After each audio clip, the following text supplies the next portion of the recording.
హైదరాబాద్ పాత బస్తీ సాలిబండ ఏరియాలో షాకింగ్ ఘటన చోటు చేసుకుంది. శంషీర్ గంజ్ రోడ్డుపై భారీ వృక్షం నేలకూలింది. ఈ ఘటనలో రోడ్డుపై వెళ్తున్న పలువురికి గాయాలవ్వగా పలు వాహనాలు ధ్వంసమయ్యాయి. సమాచారం మేరకు ఘటనా స్థలానికి చేరుకున్న పోలీసులు బాధితులను ఆసుపత్రికి తరలించారు. అప్రమత్తమైన అధికారులు అటుగా ప్రజలు వెళ్లకుండా చర్యలు తీసుకున్నారు. అలానే జీహెచ్ఎంసీ అధికారులు చెట్టును తొలగించే పనిలో ఉన్నారు.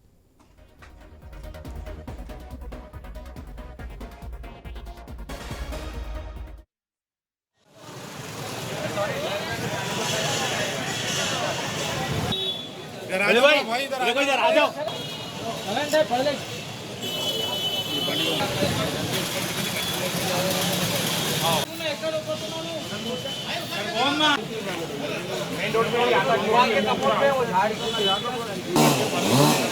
करेक्ट है सर, आपका बात, लेकिन कोई भी ఇక హైదరాబాద్ పాత బస్తీ శాలిబండ ఏరియాలో షాకింగ్ ఘటన చోటు చేసుకుంది. శంషీర్ గంజ్ రోడ్డుపై భారీ వృక్షం నేలకూలింది. ఈ ఘటనలో రోడ్డుపై వెళ్తున్న పలువురికి గాయాలవ్వగా పలు వాహనాలు ధ్వంసమయ్యాయి. సమాచారం మేరకు ఘటనా స్థలానికి చేరుకున్న పోలీసులు బాధితులను ఆసుపత్రికి తరలించారు.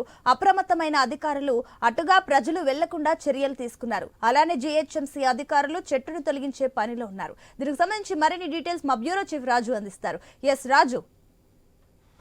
ఇటీవల కురిసినటువంటి వర్షాలకి హైదరాబాద్ లోని పురాతన చెట్లు ఇవన్నీ కూడా వేళ్లు తేలి కూలిపోయే దశకు చేరుకోవడం జరిగింది. రోడ్డు పక్కన నాటినటువంటి చెట్లు వాటి వేర్ల రూట్స్ అని కూడా దెబ్బతినడం వల్ల వర్షాలతోటి అవన్నీ కూలిపోతున్నటువంటి పరిస్థితి. ఇటీవల హైదరాబాద్ కాలంలో కొన్ని కరెంటు స్తంభాలతో పాటు పెద్ద పెద్ద పాత చెట్లు కూడా కూలిపోతున్నటువంటి పరిస్థితి. అందులో భాగంగానే ఇప్పుడు శంషీర్ గంజ్ ప్రాంతంలో ఉన్నటువంటి ఒక చెట్టు కూడా భారీ కొమ్మలతో కూడినటువంటి చెట్టు కూలిపోయింది. దాంతో అక్కడ చుట్టుపక్కల ఆ చెట్టు నుంచి ప్రయాణిస్తున్న వాళ్ళు ఎవరైతున్నారో పాదచారులు వాళ్ళ మీద ఆ చెట్టు పడడంతో కొన్ని స్వల్ప గాయాలు కావడం జరిగింది. కొన్ని వాహనాలు కూడా పక్కన ఉన్నటువంటి వాహనాలు కూడా దెబ్బతిన్నాయని చెప్పేసి కూడా పోలీసులు ప్రాథమికంగా అంచనా వేయడం జరిగింది.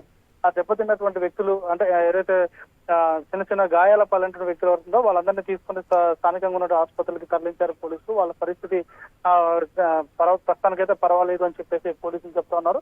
సో ఏదేమైనా ఇప్పుడు వాతావరణ పరిస్థితుల నేపథ్యంలో పురాతనమైన చెట్లు కానీ కరెంటు స్తంభాల పక్కన ఉండకూడదు అని చెప్పేసి, అదేవిధంగా పాత వంతెనల పైన కూడా నడవకూడదు అని చెప్పేసి ఇప్పటికే జీహెచ్ఎంసీ అధికారులు పలుమార్లు హెచ్చరికలు జారీ చేశారు. అయినప్పటికీ కూడా కాస్త అవేర్నెస్ ఇంకా పూర్తిగా రాలేదు కాబట్టి దాంతో ఇటువంటి సమస్యలు వస్తా ఉన్నాయి.